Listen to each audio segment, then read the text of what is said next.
Next on Worcester News tonight, a volunteer speaking for the first time after thousands of dollars in jewelry is donated outside a local Walmart. We'll tell you more about the donation. Plus, hundreds planning to skate on Worcester Common tomorrow night. But will the ice be ready? Good evening. Thanks for joining us. I'm Catherine Andrioli. We're hearing from the Salvation Army bell ringer who received a big surprise after a woman dropped more than $25,000 worth of jewelry into his red kettle. It happened outside a Walmart store earlier this week. Our Cam Jandro caught up with the man who was volunteering at the time and has the story. Paul LaBelle was ringing his bell outside the Walmart in Whitensville Monday night when an anonymous woman dropped 4 rings into his Salvation Army red kettle. LaBelle says he was taken by surprise. Unbelievable. Somebody do something like that, and while I was on, I give God the credit for me being here at that time.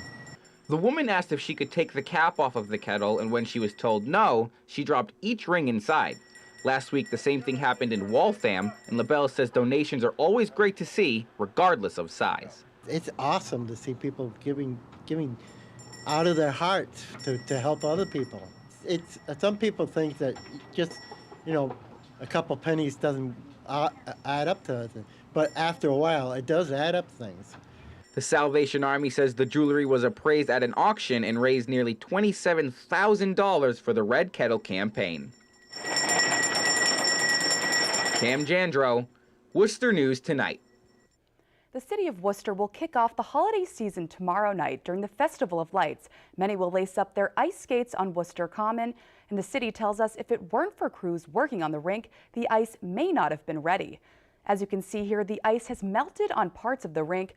Open Skate is set to open tomorrow night at 5 p.m. The rink will also host performances by the North Star figure skating demos. The city is expecting a large turnout for the event. They say crews have been working around the clock, resurfacing the rink and making sure the ice is skatable for tomorrow night. So our partners over at SMG have been working night and day to make sure we have ice ready for Friday. We've had some rain this week. We've had some untraditional weather, so to speak, with some warm weather. But they've been really working diligently building ice every night, trying to ensure that we have a skatable ice rink. And the Festival of Lights begins at 5 p.m. with the tree lighting and sleigh rides around the Common. The city is confident the rink will be ready by tomorrow. They encourage all to come out and enjoy the rink during the holiday season. And the semester is winding down for colleges in the area, and soon students will be heading home for the holidays. Tonight, Assumption College kicked off the holiday season with the 20th annual tree lighting.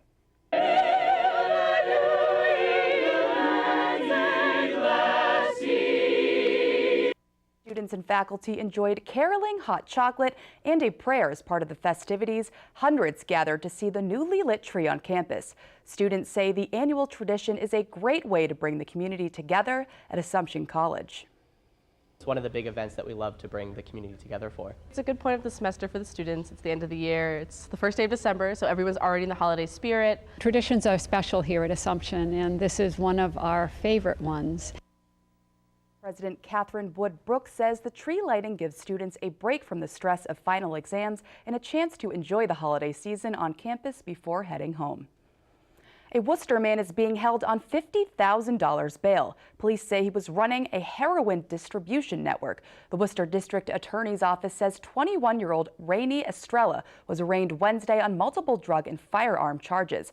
According to the DA, state police detectives found heroin, a semi-automatic weapon, and cash after searches of Estrella's home, business, and vehicles. He faces a dangerousness hearing this week.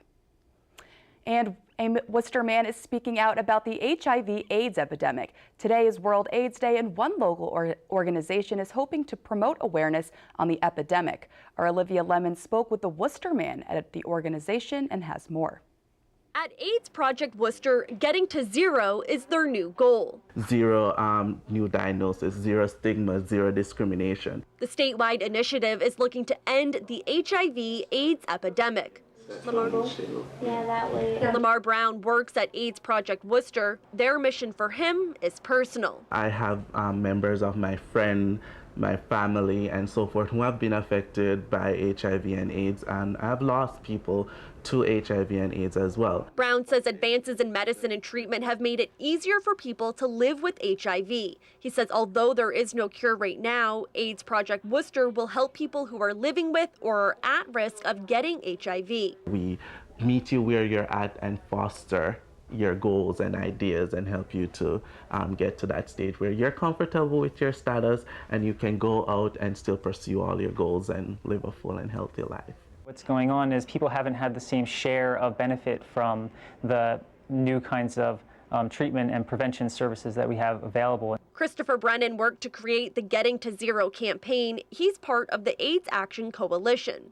It's looking at the way that the HIV epidemic has transformed over the years. A new daily pill can help people who are at risk for HIV lower their chances of getting infected. You take it on a daily basis, and what it does is build your body to a level where if you were to be exposed to the virus, it stops the virus from beginning that manufacturing process. Brown says he hopes people will rethink any stigma they may have about the infection, and the Getting to Zero campaign makes a difference in the future. We are advancing ourselves to the stage where we understand more about it. Olivia Lemon, Worcester News Tonight.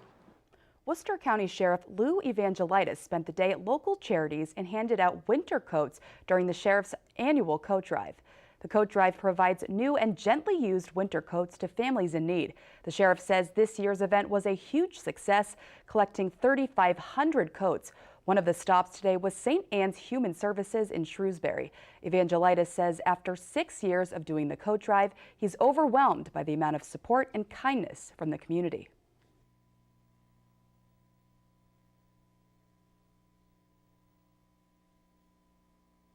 I'm just so appreciative to be sheriff, but more than anything, to get to know all these people and feel the generosity of this community that would distribute and donate to us 3,500 coats. And I want to tell you, these coats are beautiful. There's a lot of coats in here that any family, I mean any family, would be grateful to have in their closet or wearing around this community. And these folks are going to be given that same opportunity as they should be. It's a great, tremendous savings for us and a tremendous help to those people that need to keep warm. No matter where you are, you got to be warm. And Evangelitis says the success of the coat drive wouldn't have been possible without the 1,500 coats donated from Mount Wachusett ski area. And many are raking up what's left of the leaves in their yards. The leaf collection program in Worcester is making the process easier. Our Rosalind Flaherty has more on the program and how it's impacting residents in Worcester.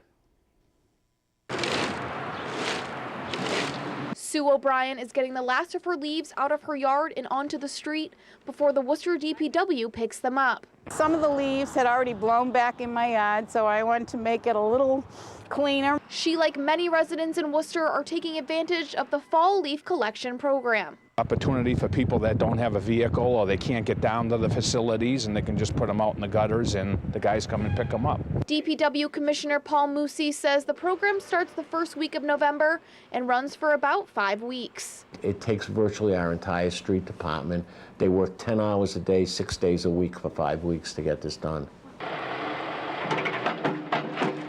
He says the program is not only convenient for the public, it also helps manage stormwater quality. Gets the leaves from going in the catch basins and maybe causing blockages or other problems. Now this program is free for all residents, and Commissioner Musi says it costs around $1 million to do. It's come up a few times over the years whether we should even provide this service just as a money-saving measure, but I think the public is happy we do it.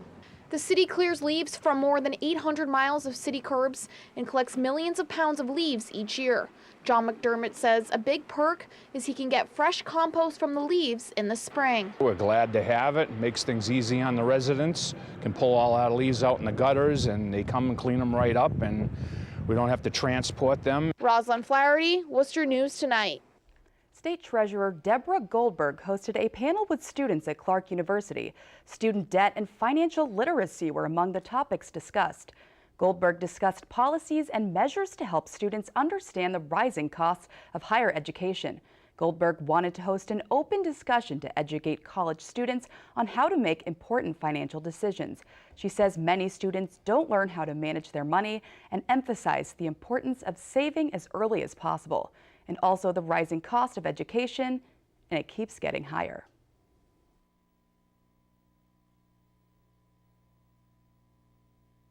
Well, when you're talking about college students, one of the programs we're now just in the middle of piloting is working with them, understanding the different types of debt they have and what those ramifications are. Some expect payments right away when you get out of school, others are deferred, some attach your assets, and a lot of kids don't understand what that means. A solution that I learned today was definitely, besides just looking at like the loans taking out now and looking at how to pay them as fast as possible, is looking at what I'm going to do after college and looking at possible solutions. It's like if I'm thinking about going to graduate school immediately after, maybe I should think about getting a job first to be able to pay off some loans. And in regards to the new president-elect, Goldberg says the fight for lower education costs might be harder, but she will keep fighting. 2016 has been a historic year in fundraising for the Reliant Medical Group Foundation. The organization announced its latest round of grants to local nonprofits today, many of which are right here in Worcester. The foundation provided more than $160,000 in grants to 23 nonprofits across the region, with a yearly total of more than $350,000 in funding for local charities. Girls Inc. and the Nativity School of Worcester were among many of the nonprofits who received grants from Reliant. Director of Philanthropy Kelsey Zareski says the foundation aims to improve the health and well-being of those in the region, this year's focus being on childhood obesity. Have tried to basically take the resources of our physicians and our staff, our nurses, our specialists, and our patients, and raise the funds from all of these individuals and some of the local foundations and corporations, and then turn them around and focus them into grants that will impact serious health crises in our community.